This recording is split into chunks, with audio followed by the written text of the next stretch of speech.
Okay,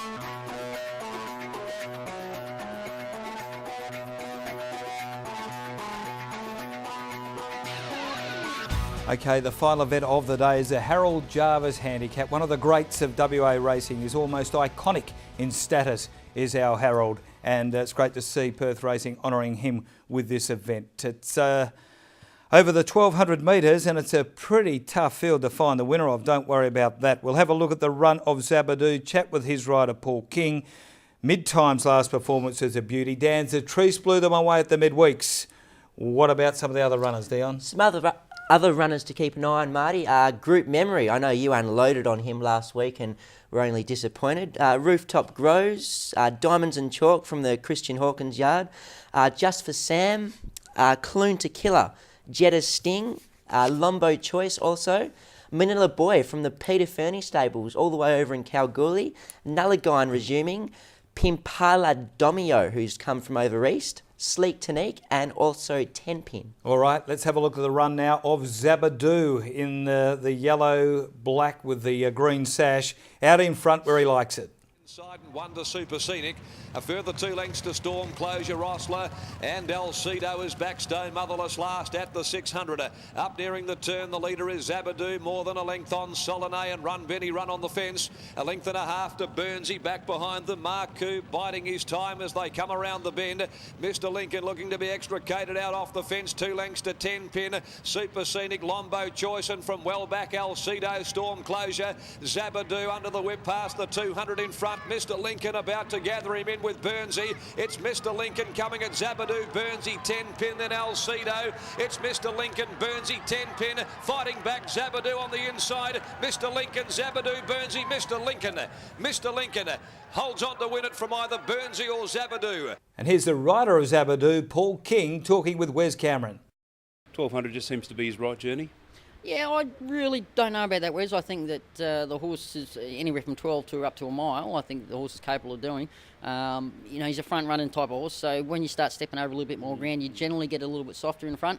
The 1200s, there's horses there that can pressure you mid-race, which, really sort of detract from the finishing burst of a horse. So, 14 mile, I think, the horse, as the horse gets older, because he's only 4, remember, he's not an old horse, but he just seems to be around for years and years and years.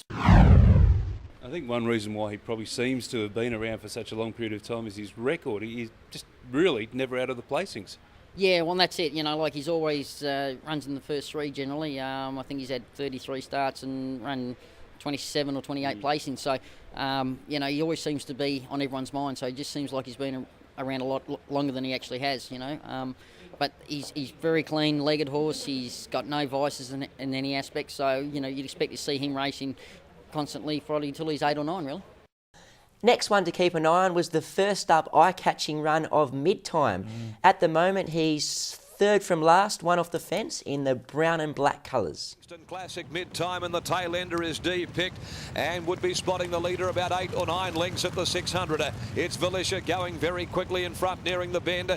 Kadar up sitting at its flanks running second. Alchemic with a sweet run behind them 3rd. Bold Ransom trying to poke up near the fence 4th on straightening. Then came Arivian. Ellentone Park handy enough, but they balance up and Valisha given a little more rain. Leads narrowly. Kadar quickly loomed up to within about a half length of it. 2 lengths away Alchemic, but Valisha fights back. It's Valisha, Kadar and Alchemic from Bold Ransom, and then Easy Nick off from last. D-picked is rattling home. It's Valisha, Kadar, Alchemic, D-picked and Mid-Time coming between them. Alchemic, D-picked, wide out, D-picked and Mid-Time. Mid-Time, D-picked.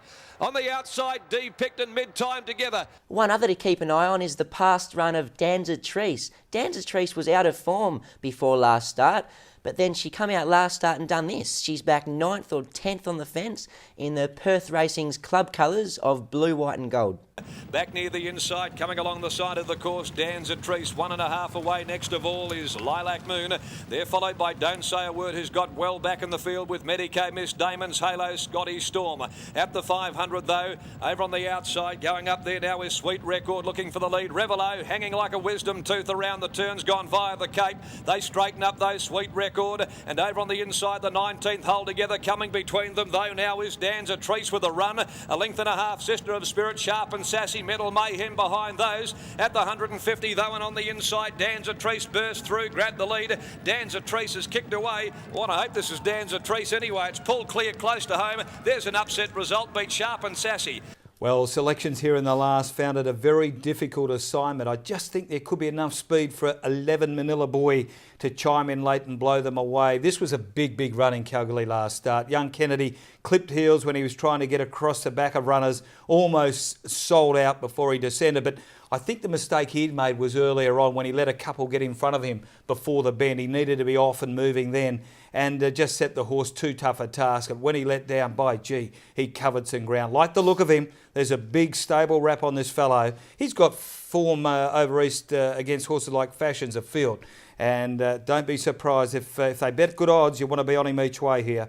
5 next best mid-time really caught the eye. Loved his run first up. 1 Zabadoo, you know what sort of a run you'll get from this tough customer. I'm going to go with number 7, Clune to Killer, to win, Marty. I backed this horse last start. It was at 1,000 metres. There was nothing eye-catching about his run, but he sat running about 4th in the 1,000 and just kept grinding away to finish just behind him. But he's got a much better record at 1,200 metres, and I think he'll be nearly winning Clune to Killer. For second, number 2, mid-time. Very eye-catching run first up. Once again, he's a 3-year-old against older horses, but he was last start and they turn 4 next month. And for third, I'm going to throw in Danzatrice. I would have liked to see her put 2 good runs together before I was tipping her, but off the strength of that last win at Belmont, it's impossible to leave her out. So numbers 7, 5 and 8 for me. Very strong fan of the stable as well. Let's take a break here on the Perth Racing Preview, and we go out looking at the West Oz Racing website. It's got Dion's tips. Billy Bovington weighs in with his 3 or 4 winners every Saturday. The Calter's in good form as well. Make sure you log on to www.westozracing.com.